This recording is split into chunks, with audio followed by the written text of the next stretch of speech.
नमस्कार दोस्तों। 25 मई 1978 शिकागो में इलिनॉय विश्वविद्यालय की एक पार्किंग में एक पैकेट मिलता है। यह नॉर्थ वेस्टर्न यूनिवर्सिटी के एक प्रोफेसर को भेजा गया था, लेकिन इस पर प्रेषक को वापस करें, रिटर्न टू सेंडर लिखा था। वापसी का पता भी नॉर्थ वेस्टर्न के ही एक प्रोफेसर का था।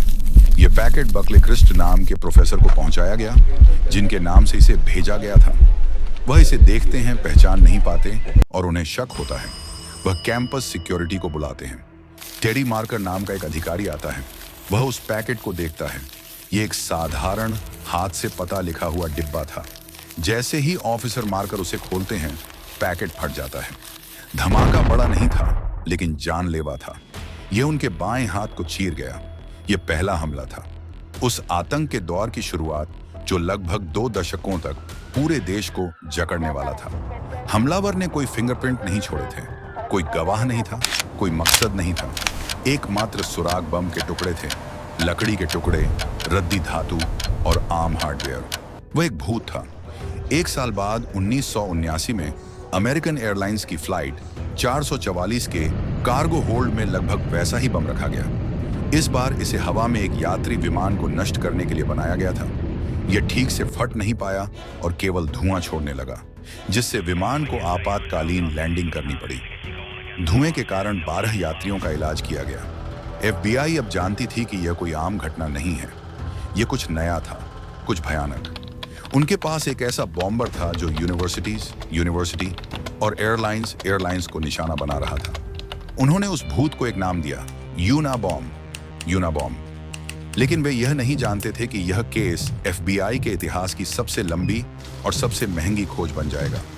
यह एक शानदार अदृश्य कातिल की कहानी है, और उस एक दांव की जिसने आखिर में उसे पकड़वा दिया।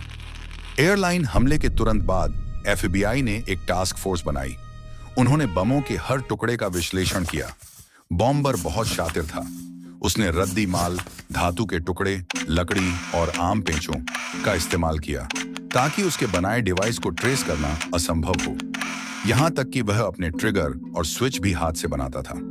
टास्क फोर्स के पास कुछ भी नहीं था, कोई संदिग्ध नहीं, कोई मकसद नहीं। बॉम्बर कुछ सालों के लिए खामोश हो गया, लेकिन वह सीख रहा था। वह अपने काम को और बेहतर बना रहा था। फिर 1985 में हमले जानलेवा हो गए। 11 दिसंबर को कैलिफोर्निया में एक कंप्यूटर स्टोर के 38 वर्षीय मालिक ह्यू स्क्रटन अपनी कार की तरफ चले।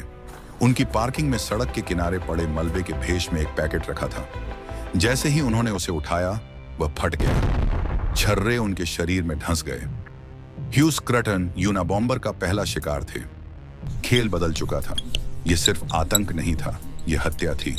FBI हताश थी। उनके पास बस एक ही सुराग था। 1987 में सॉल्ट लेक सिटी में एक गवाह ने एक आदमी को बम रखते हुए देखा। उसने एक हुडेड स्वेटशर्ट और धूप का चश्मा पहना हुआ था। इसी से FBI ने इतिहास के सबसे प्रसिद्ध स्केच में से एक बनाया। आपने शायद इसे देखा होगा, हुडी और एविएटर चश्मे वाला वह आदमी। समस्या यह थी कि यह बेकार था। वह स्केच हर किसी जैसा दिखता था और किसी जैसा भी नहीं। FBI ने हजारों सुरागों का पीछा किया।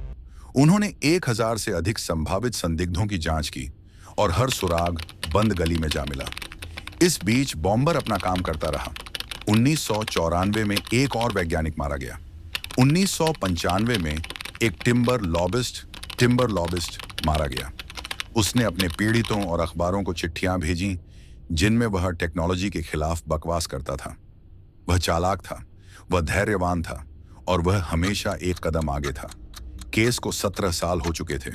टास्क फोर्स लाखों डॉलर खर्च कर चुकी थी। वे उसे खोजने के उतने ही करीब थे जितने 1978 में थे।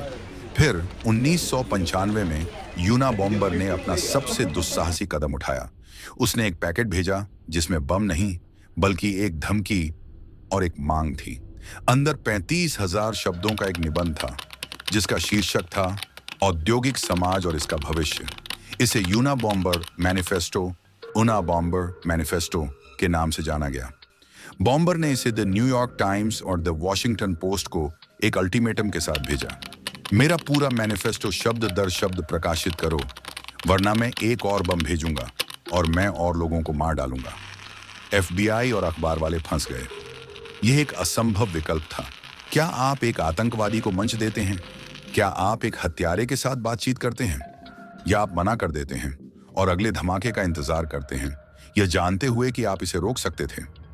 एफबीआई के प्रोफाइलर्स का मानना था कि बॉम्बर का अहंकार ही उसकी एकमात्र कमजोरी थी। उनका मानना था कि अगर दुनिया उसके शब्दों को पढ़ ले तो कोई कहीं शायद उन विचारों को पहचान ले। ये लाखों में एक का जुआ था। महीनों की पीड़ादायक बहस के बाद अटॉर्नी जनरल जेनेट रेनो और एफबीआई निदेशक लुईफ्री ने फैसला किया। उन्होंने अखबारों को इसे छापने की सलाह दी। 19 सितंबर 1995 को द वॉशिंगटन पोस्ट ने द न्यूयॉर्क टाइम्स की मदद से उस पूरे मैनिफेस्टो को 8 पेज के सप्लीमेंट के रूप में प्रकाशित किया। देश ने एक हत्यारे के अजीब, घने, तकनीक विरोधी लेख को पढ़ा। एफबीआई ने अपनी सांस रोक ली और वे इंतजार करने लगे। महीने बीत गए, कुछ नहीं हुआ। ऐसा लगा कि यह दांव बेकार गया।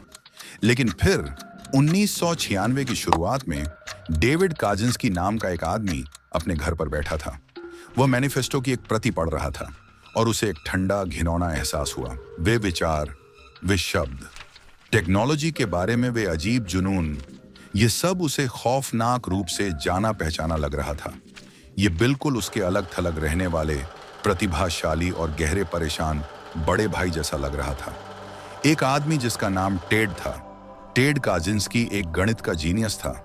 वह 16 साल की उम्र में हार्वर्ड गया, पीएचडी की, यूसी बर्कले में प्रोफेसर बना और फिर 1971 में वह गायब हो गया था। उसने अपनी जिंदगी छोड़ दी, मोंटाना के घने जंगलों में चला गया और 10 बाई 12 फुट की एक छोटी सी झोपड़ी बनाई। एक ऐसी झोपड़ी जिसमें न बिजली थी और न ही बहता पानी। डेविड और उसकी पत्नी इस भयानक संभावना से जूझ रहे थे। उन्होंने टेड के भेजे पुराने खतों को खोज निकाला। उन खतों में भी टेक्नोलॉजी के खिलाफ वैसी ही बातें थीं। उन्होंने उनकी तुलना मैनिफेस्टो से की। लिखने का तरीका एक जैसा था, विचार वही थे। डेविड काजिंस्की को अपने ही असंभव विकल्प का सामना करना पड़ा। वह अपने भाई से प्यार करता था, लेकिन वह जानता था कि उसे क्या करना है। उसने एफबीआई से संपर्क किया। 3 अप्रैल 1996 को संघीय एजेंटों ने मोंटाना के जंगल में उस छोटी अलग थलग झोपड़ी को घेर लिया। उन्होंने दरवाजा खटखटाया। एक पतले, दाढ़ी वाले, मैले कुचैले आदमी ने जवाब दिया। वह टेड काजिंस्की था। उस छोटी अंधेरी झोपड़ी के अंदर उन्हें 40,000 शब्दों की एक पत्रिका मिली जो कोड में लिखी गई थी, जिसमें सभी 16 बम विस्फोटों का खौफनाक विवरण था। उन्हें बम बनाने का सामान मिला और उन्हें एक जिंदा पूरा बम मिला जो मेल किए जाने के लिए तैयार था। 17 साल से चल रही यह खोज खत्म हो गई थी। उस भूत का अब एक चेहरा था। यूनाबॉम्बर कोई असंतुष्ट एयरलाइन मैकेनिक या निकाला गया यूनिवर्सिटी कर्मचारी नहीं था। वह एक जीनियस था जो दुनिया से एक बक्से में छिपा हुआ था, अपने ही गुस्से में जल रहा था। एफबीआई एक संदिग्ध की तलाश कर रही थी, लेकिन जवाब एक परिवार के सदस्य से आया जिसने चेहरे को नहीं बल्कि शब्दों को पहचाना। वह जुआ काम कर गया था। एक भाई के दर्दनाक फैसले ने आखिरकार उन बमों को रोक दिया था।